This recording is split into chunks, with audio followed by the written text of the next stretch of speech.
आज हम आपको बतलाए थे पिछले वीडियो में कि आज अगला वीडियो जब हम बनाएंगे तो उसमें हम क्या पढ़ेंगे, तो हड़प्पा सभ्यता के खोज की कहानी। कहने का सेंस ये है कि जब हड़प्पा की खोज हुई तो मतलब कैसे खोज हुआ, उसका मतलब कहानी क्या है, कैसे मिला हड़प्पा और इससे पहले क्यों नहीं मिला भाई।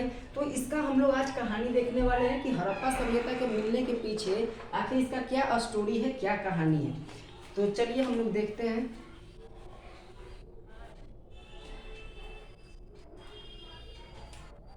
ये हमारा हड़प्पा का पार्ट 3 है। ये हमारा वीडियो क्या है, हड़प्पा का पार्ट 3। हम लोग देखेंगे हड़प्पा सभ्यता के खोज की कहानी। खोज की कहानी क्या है, देखिए 1884 में मतलब कि 1784 में एशियाटिक सोसाइटी की स्थापना कलकत्ता में।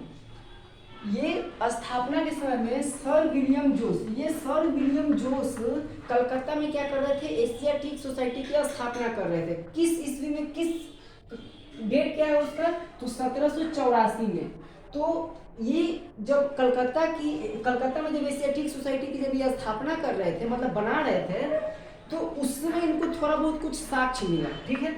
उसके बाद 1826 में हड़प्पा टीले की खोज, चार्ल्स मैनसन। अब बात को समझिए, हड़प्पा टीले की खोज चार्ल्स मैनसन। जिसे में देखिए हड़प्पा शब्द का मतलब क्या होता है, हड़प्पा शब्द का मतलब होता है मृतकों का टीला। हड़प्पा शब्द का मतलब क्या होता है, ये जो हड़प्पा जो नहीं माफ कीजिएगा, मोहनजोदड़ो शब्द का मतलब क्या होता है, मृतकों का टीला।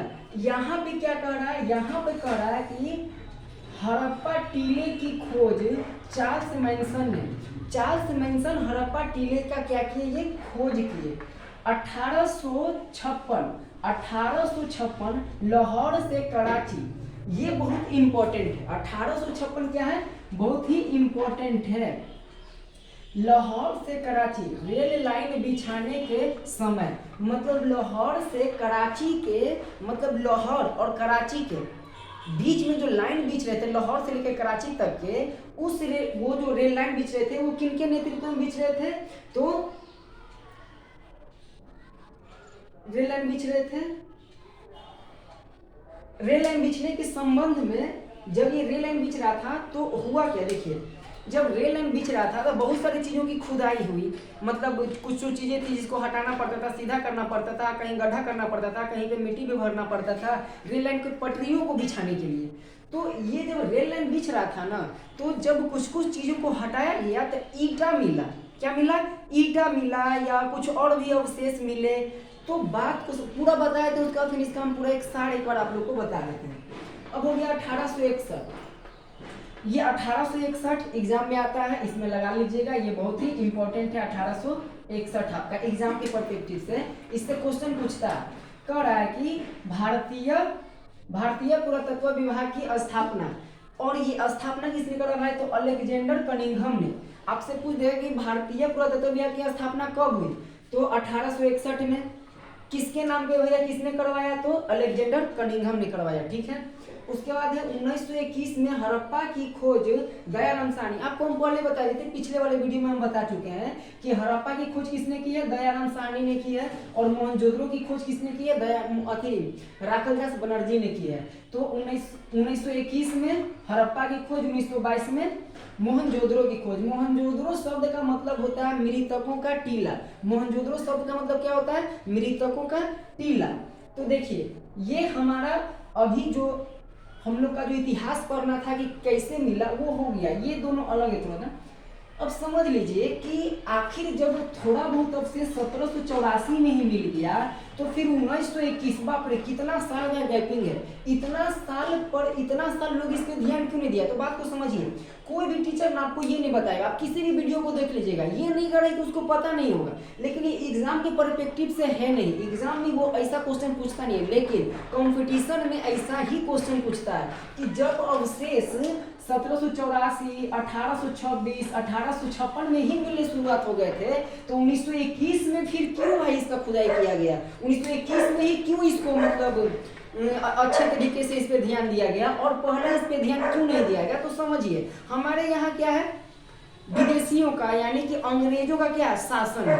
तो आप बात को समझिए, आपको जब अपना काम दिया जाता है तो अपना काम अगर जो आप खुद से कर रहे हैं तो मतलब समझ रहे हैं ना, उस काम को आप दिल से कीजिएगा, तहे दिल से कीजिएगा। लेकिन आपको कोई अगर जो पैसा देके काम करवाएगा ना, तो आपको मतलब क्या भैया, काम करना है, बस काम खत्म करो, हो गया काम, ठीक है, लेकिन दिल से नहीं कीजिएगा। तो हुआ बात ये यहाँ पे शासन कर रहे थे लोग, कौन, अंग्रेज लोग। जो भी काम कर रहे थे अंग्रेज कर रहे थे, जितने भी चीज मिला अंग्रेजों को मिला। तो अंग्रेज लोग बोला भैया कि अगर जो हम इसका खुदाई करते हैं, खोज करते हैं, अगर जो कोई नया या कोई पुराना अगर जो यहाँ सभ्यता भी है और कोई सभ्यता के बारे में पता भी चलता है, तो उसमें मेरा क्या फायदा है। नाम तो होगा भारत देश का, मेरा उसमें कुछ फायदा है नहीं। तो अंग्रेज केवल अपने फायदे के लिए काम करते थे, हमारे लिए कोई फायदे का काम नहीं करते थे। वो जो भी काम किए हमारे फायदे में आया, ठीक है, मानते हैं कि रेल लाइन का भाई उन्होंने ये किया, हमारे यहाँ रेलवे आया, उन्हीं के बदौलत आया, वो अच्छा काम किए, लेकिन हमारे लिए उन्होंने नहीं किया था, अपने लिए अच्छा किया था। जब वो चले गए तो फिर वो हमारे लिए अच्छा हो गया। लेकिन बात को समझ गए ना कि ये लोग क्यों नहीं ध्यान दे रहा था, क्योंकि इनका खुद का बपौती नहीं था, इनका पिताजी का नहीं है, इनका अपना देश का बात नहीं है, ये हमारा देश का बात है, तो ये लोग इस पे ज्यादा ध्यान नहीं दिया। लेकिन जब बार बार मिलने लगी चीजें, तो आप कितना कब तक मतलब अपने आप को ये कीजिएगा कि हम नहीं करेंगे, काम करना पड़ेगा, जनता के सामने आ गई बात। तो देखिए 1861 में क्या हुआ, पुरातत्व विभाग की स्थापना हो गई। तो पुरातत्व विभाग की जब स्थापना हो गई तो वहाँ पुराने चीजों का स्टडी होने लगा। तो पता चला कि अरे भैया कुछ मिलता था, वहां जाकर के देखा जाता था कि क्या है। तो पता चला कि अरे ये तो बहुत पुराना चीज है, ये ऐसा 2500 साल पुराना है, 2000 साल पुराना है। तो भाई खुदाई करके फिर देखा गया कि अरे ईटा उठा है, तो फिर उसको खुदाई किया, तो फिर पता चला कि हड़प्पा नाम का भी कोई क्या है, सभ्यता है, और आज से 5000 साल पुरानी सभ्यता है। तब जाके इसका पूरे देश में खुलासा हुआ। पिछले वीडियो में हम सब कुछ बता चुके हैं, अगर जो आप लोग नहीं देखे हैं तो जाकर के उसको भी देख लीजिएगा। अब देखिए हम लोग का टॉपिक क्या है, हड़प्पा सभ्यता का विस्तार। ये यहाँ से क्वेश्चन आता है ज्यादातर, यहाँ से एक क्वेश्चन याद रखिएगा, बस माइंड में एक ही वर्ड रखना है, किसको, 1861 को, बस काम खत्म है। उससे ज्यादा क्वेश्चन नहीं पूछता है यहाँ से क्वेश्चन पूछता है। देखिए कैसे पूछता है, क्या कर रहा है, हड़प्पा सभ्यता का विस्तार, मतलब हड़प्पा सभ्यता का विस्तार कहां से कहां तक है भैया, तो देख लीजिए। उत्तर में विस्तार मांद्रा यानी कि जम्मू से कश्मीर, ठीक है ना, उत्तर में देख लीजिए, बात को समझिएगा, ये बहुत उत्तर का बात हो रहा, ऊपर का, यहाँ ये उत्तर है हमारा और ये दक्षिण, ये पूर्व पश्चिम।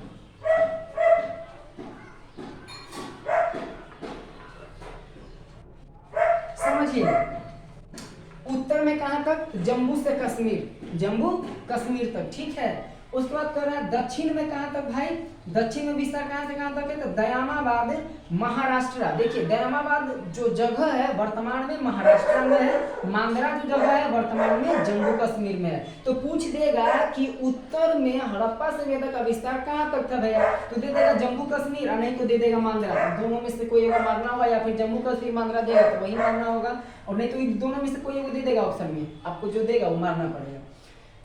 पश्चिम में विस्तार, पश्चिम में क्या है, बलूचिस्तान पाकिस्तान, पश्चिम में मतलब पश्चिम इधर कहां तक, पाकिस्तान तक। यह है ना हमारा भारत देश का मैप, ऐसे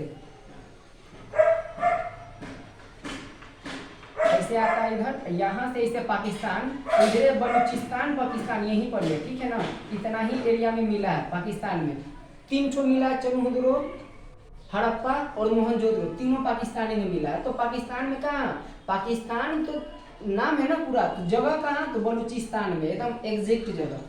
पूर्व में विस्तार, पूर्व में कहाँ है भैया, ठीक है, यानी कि इस साइड वाला बात हो रहा है। पूर्व में कहाँ है, आलमगीरपुर यूपी। देखिए यूपी में जगह का नाम है आलमगीरपुर, अधिक से अधिक हड़प्पा कहाँ तक भरा हुआ था, तो आलमगीरपुर तक भरा था। सोचिए कितना बड़ा था, 3 ठो देश में, इंडिया यानी भारत में, पाकिस्तान में और अफगानिस्तान तक फैला हुआ था। ये जो था ये कैसा फैला हुआ था, तो देख लीजिए, एक और यहाँ बना दे रहे हैं, ऐसे है, तो यहाँ जम्मू कश्मीर, यहाँ पाकिस्तान, यानी देखिए ऐसे ऐसे ऐसे फैला हुआ था, यानी त्रिभुजाकार क्षेत्र में ये सभ्यता फैला हुआ था। तो आपसे क्वेश्चन पूछ देगा कि हड़प्पा सभ्यता किस आकार में फैला हुआ था, तो त्रिभुजाकार क्षेत्र में फैला हुआ था, तो त्रिभुजाकार क्षेत्र में फैला हुआ था, ठीक है। आगे क्या दे रहा है भैया, उत्तर दक्षिण की लंबाई। अब बात को समझ लीजिए, यही चीज है, ठीक है ना, यही चीज है, फिर से उत्तर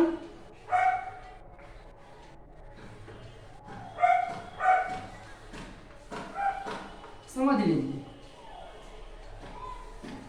देखिए उत्तर में, यानी ये नॉर्थ पोल है आपका, उत्तर में कहाँ तक, मतलब उत्तर से दक्षिण की लंबाई, यहाँ से इधर आने की लंबाई कितनी है भैया, तो 1100 किलोमीटर इधर की ओर बढ़ रहा है लंबाई। और देखिए उसके बाद क्या कर रहा है, पूर्व से पश्चिम, यानी इधर से इधर, उत्तर से दक्षिण हो गया, पूर्व से पश्चिम की लंबाई कितनी है, तो 1600 किलोमीटर इधर जा रहा है, ठीक है। और कुल क्षेत्रफल, ये सब को पूरा जो क्षेत्रफल को मिलाकर के भाई कितना एरिया हुआ, तो 12,99,1600 किलोमीटर।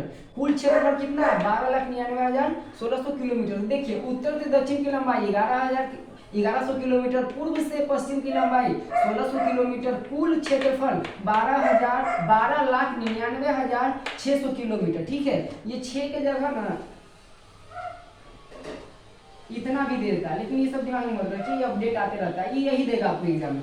अब ये क्वेश्चन आ जाता है आपका, ये आपका 2 गो क्वेश्चन यहाँ से बनेगा, सब्जेक्टिव में भी बनेगा, ऑब्जेक्टिव में बनेगा, आपको हम लिख करके वो बताएंगे आगे, लेकिन अभी देखिए ऑब्जेक्टिव बनेगा, पूछ देगा उत्तर से दक्षिण की लंबाई, तो आपको मानना पड़ेगा 11,000, वैसे पूर्व से पश्चिम मानना पड़ेगा 16,000, कुल पूछ देगा तो इतना मारना ही पड़ेगा। तो ये 3 नंबर का, यहाँ से 1 नंबर पूछ ही देगा, नहीं का कोई सवाल ही नहीं है, ठीक है। आपको पता चल गया ऊपर कहाँ से, ये कहाँ से, तो ये सब हम बनाए नहीं है, आप कॉपी में चाहे तो अपना समझने के लिए बना सकते हैं, समझ में आ गया होगा तो आप नहीं भी बना सकते हैं, ठीक है। अब हम लोग आगे देखेंगे हड़प्पा सभ्यता से प्राप्त अवशेष। अब देखिए हड़प्पा जो सभ्यता है उसे क्या क्या अवशेष मिला है, वो अवशेष के बारे में अब हम लोग आगे देखेंगे। चलिए ठीक है, आगे देखते हैं।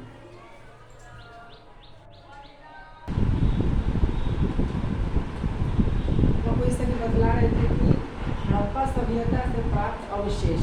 अब हड़प्पा की जो शहर से जो अवशेष मिले हैं, मतलब मिले तो बहुत सारा है, लेकिन एग्जाम के परस्पेक्टिव से, मतलब क्वेश्चन कहाँ से आता है, किससे पूछता है, मैं सिर्फ उसी को लिखा हूँ। इसे बुक में बहुत ज़्यादा दिया है, लेकिन एग्जाम के परस्पेक्टिव से मैंने लिखा है कि हड़प्पा से, मतलब कि ये जो हड़प्पा जो शहर है वहाँ से क्या क्या मिला है, मतलब कौन सा शहर से क्या मिला है, क्वेश्चन कैसे आता है, वो सब हम लोग अभी देखेंगे। तो सबसे पहले हड़प्पा, तो हड़प्पा से क्या मिला है, स्त्री की मूर्तियाँ, स्त्री के गर्भ से निकले पेड़ का पौधा, लकड़ी का हल, ठीक है, पेड़ का पौधा और लकड़ी का हल, मतलब कि स्त्री की मूर्ति, ठीक है, मूर्तियाँ मिली, बहुत सारी मूर्तियाँ मिली है वहाँ पे, स्त्री की मूर्तियाँ। फिर स्त्री के गर्भ से निकलते पेड़, मतलब एक स्त्री है, आप बुक में फिगर में देखिएगा, उसका गर्भ से पेड़ निकला हो, मतलब पेड़ का पौधा, पेड़ अलग होता है, पौधा अलग होता है। पेड़ को भी जब वो छोटा होता है तो उसको हम लोग पौधा बोलते हैं, तो छोटा सा पौधा को दिखाया गया, लेकिन वो पौधा क्या था भाई, तो बाद में जा करके वो पेड़ बनने वाला था। वैसा पौधा को वहाँ से क्या मिला है, मतलब कि अवशेष मिले हैं, मतलब मूर्ति मिला है वैसा, ठीक है। उसके बाद क्या है, तो लकड़ी का हल, मतलब जो हल चलाने वाला होता है ना, जिससे हम लोग खेत की जुताई करते हैं देहात में, या आज से कुछ समय पहले ही खेत में जुताई होती थी तो हल से होती थी, तो लकड़ी का हल मिला है।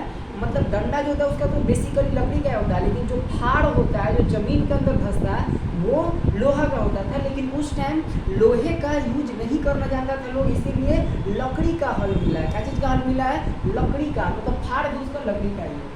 अब है मोहनजोदड़ो, तो मोहनजोदड़ो शब्द का अर्थ हम आपको बतलाए थे कि मृतकों का टीला होता है, तो मोहनजोदड़ो बहुत इंपॉर्टेंट हो जाता है। मोहनजोदड़ो और आपका ये जो है हड़प्पा, ये दोनों को तो एकदम रट जाना है भैया, एकदम चाट जाना है आप लोगों को। मोहनजोदड़ो कांस्य की नृत्य करती मूर्ति, पशुपतिनाथ के मोहर,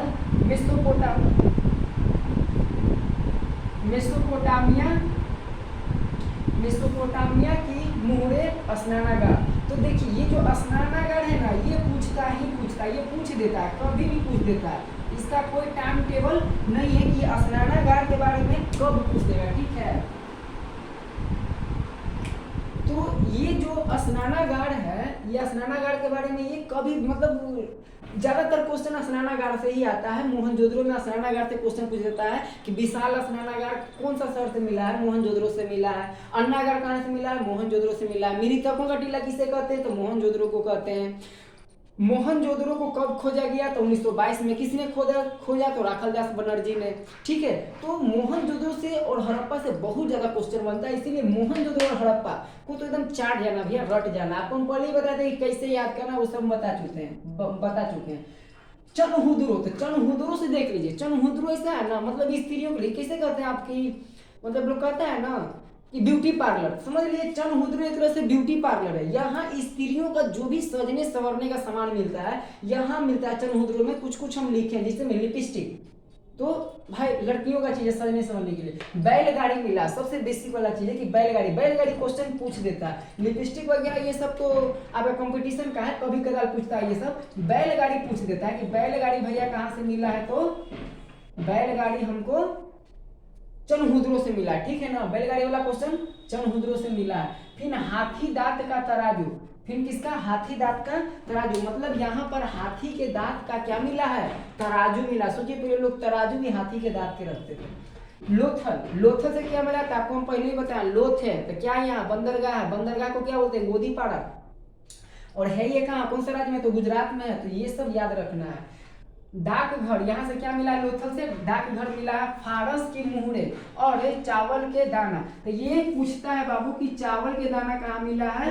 तो लोथल से मिला है। बंदरगाह वाला क्वेश्चन पूछता है, ये वाला आपको हम पहले ही वीडियो में ये सब बता चुके हैं, ये सब हम लिखवा रहे हैं। अब कालीबंगा, देखिए बोले थे ना कालीबंगा भी इंपॉर्टेंट होता है। जो हम आपको उस वीडियो में बताए थे कि इंपॉर्टेंट होता है, वो देखिए यहाँ पे लिखा हुआ कालीबंगा। तो हल से जूते खेत, कालीबंगा से क्या मिला है? हल से जूते खेत। देखिए लकड़ी का हल तो मिला है, तो सचमुच में क्या हल से ही जुताता था? तो देखिए कालीबंगा में क्या मिला है? हल से जुते हुए खेत मिल गए। तो यानी कि ये अब निश्चित हो गया कि वहां के लोग क्या चीज से जुताई करते थे? तो हल से ही जुताई करते थे। बेलनाकार मुहरे, मतलब बेलनाकार, बेलनाकार समझते हैं, रोटी बेलने वाला, तो बेलना आकार की मुहर भी मिला है। अग्निकुंड, अग्नि का कुंड, जहाँ हवन वगैरह होता है ना, पंडित जी ओम भूर्भुवः स्वः स्वाहा डालिए इसमें, तो आग लगता है उसमें। तो अग्निकुंड, जो अग्नि का जो कुंड होता है वो भी मिला। कहाँ से मिला है? तो लोथल से मिला है। नक्काशीदार ईटा, क्या मिला है भैया आपका? देख लीजिए यहाँ से कि मतलब लोथल से क्या क्या मिला? नक्काशीदार ईटा।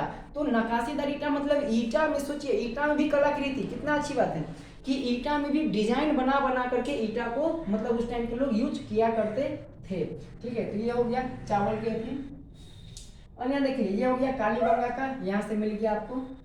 चलिए ये था लोथल का, ये है कालीबंगा का, हल से जूते खेत वगैरह वगैरह। चलिए आशा करते हैं आपको यहाँ समझ में आ गया होगा। और ये जो भी लिखा हुआ है इसको छोड़ना नहीं है, यहाँ से ऑब्जेक्टिव पूछेगा ही पूछेगा। कम से कम ये दोनों का तो चाट ही जाना भैया, इसमें का ये चाट ही जाना है, ये ले लेना। लोथल का बंदरगाह वाला चावल वाला। कालीबंगा कहाँ है? कालीबंगा कहाँ है?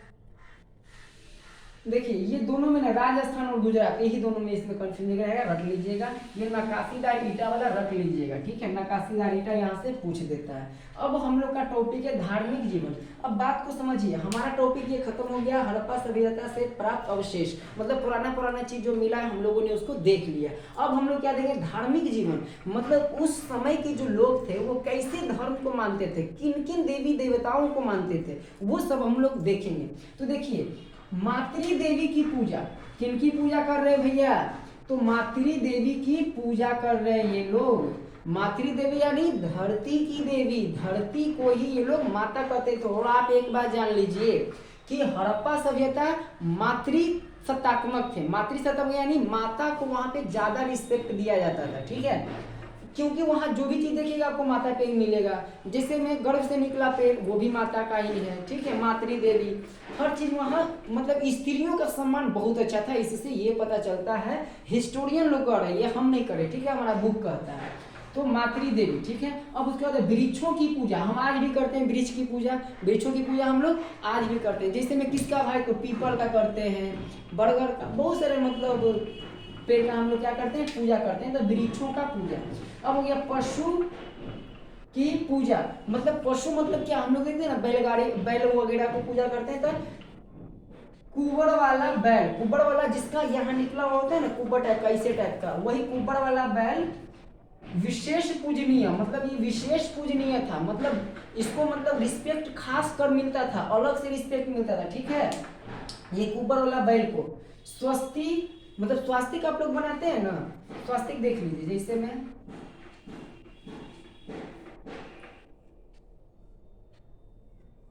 ये हो गया हमारा स्वास्तिक। तो ये जो है स्वास्तिक, ये जो स्वास्तिक है यही है स्वास्तिक। तथा अग्नि पूजा मतलब अग्नि देवी बोलते हैं ना, अग्नि देवता बोलते हैं ना, तो अग्नि देवता को उस समय के लोग मानते थे। और ये जो स्वास्तिक आप लोग घर में बनाते हैं या किसी गाड़ी वगैरह पर देखते हैं, ये हड़प्पा से ही ली गई है, ठीक है। पशुपतिनाथ का पूजा, एक पशुपतिनाथ थे, उनका मूर्ति भी बुक में दिया गया है, उनका मतलब दाढ़ी वगैरह है, तो पशुपतिनाथ की भी वहां पे पूजा की जाती थी।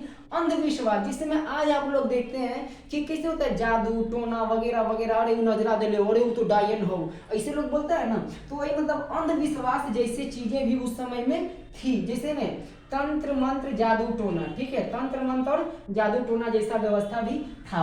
अब ये है हमारा तीसरा टॉपिक, ये कि अंतिम संस्कार। मतलब आज अंतिम संस्कार मतलब होता है ना कि मर गया तो भाई उसके बाद क्या करना होता है उसका। तो देखिए अंतिम संस्कार क्या था उस समय का। सिंधु घाटी सभ्यता में अंतिम संस्कार कैसे होते थे भाई, 3 प्रकार के हैं। सिंधु घाटी सभ्यता में अंतिम संस्कार कितने प्रकार के हैं, 3 प्रकार के हैं। आंशिक समाधिकरण, पूर्ण समाधिकरण, दाह संस्कार। दाह कर्म, तो दाह कर्म आज भी होता है, जिसे हम लोग कहते हैं ना दाह संस्कार कर देना भैया, मतलब जला दीजिए उसको, कब्र में डाल दीजिए। आंशिक समाधिकरण, पूर्ण समाधिकरण और दाह संस्कार। दाह संस्कार हमारे लिए होता है, और बाकी ये सब जो है पुरोहितों के लिए होता है कि भाई समाधि ले लिए अपना, मतलब होता है ना ध्यान वगैरह करके ये कर लेना। एक होता है आंशिक, यानी कि उस चरण सीमा पे नहीं भी पहुंचे तो आपको समाधि मिल जाएगी। और पूर्ण समाधिकरण यानी आप पूरा जैसे गौतम बुद्ध बन गए, महावीर बन गए, रामकृष्ण परमहंस बन गए, तो पूर्ण समाधिकरण की भी व्यवस्था थी। यानी 3 प्रकार की क्या थी, अंतिम संस्कार की व्यवस्था थी। आज भी हमारे यहाँ 3 प्रकार का। हिंदू लोग गाड़ देता है, मुस्लिम लोग गाड़ देता है, हिंदू लोग जला देता है। और आप देखिएगा यूरोप में बहुत सारा ऐसा कंट्री है जो फेंक देता है कि भाई तो इसको चील कौवा ये सब खाएगा, ठीक है। तो हर किसी का अलग अलग व्यवस्था है, सबके रिस्पेक्ट करना चाहिए, सारे धर्म अच्छे होते हैं। फेंक भी देता है तो वो खराब व्यवस्था नहीं है, वो अपने पर्सपेक्टिव से उनका तर्क क्या है ये देखा जाता है, तो उनके लिए वो सही है। हम लोग जलाते हैं, हम लोग के लिए ये सही है। और मुस्लिम लोग क्या करते हैं, वो लोग गाड़ते हैं, उनके लिए वो सही है, गलत नहीं कुछ भी, ठीक है। तो अभी भी 3 प्रकार का होता है, उस समय भी 3 प्रकार के थे अंतिम संस्कार। आशा करते हैं आपको ये समझ में आया होगा। और हम फिर से ये बात कर रहे हैं आप लोगों को कि मेरा टॉपिक थोड़ा सा नया है, तो उसको आप लोग थोड़ा सब्सक्राइब कर लीजिए। और इसमें जो भी डाउट रहता है ना उसको कमेंट में जरूर लिखिए, ताकि हम देखें। और फिर इसमें जो भी मतलब हमको लगता है कि नहीं ये चीज़ बताना चाहिए था, छूट गया, वो भी हम आपको बताएंगे। और बहुत ही जल्द ये सारी चीज़ हम टेलीग्राम पे डालने वाले हैं, सारे नोट्स। अभी कुछ मतलब क्वेश्चन आंसर जैसे ये खत्म हो जाएगा तो इसका क्वेश्चन आंसर भी हम डाल देंगे और इसका नोट्स भी हम डाल देंगे, तो आप लोग इसको देख लीजिएगा। और उसमें जो भी प्रॉब्लम होगा एक बार आप लोग मैसेज कर दीजिएगा, मतलब कमेंट बॉक्स में, तो हम देख लेंगे क्या क्या उसमें प्रॉब्लम है। चलिए ठीक है, बहुत बहुत धन्यवाद।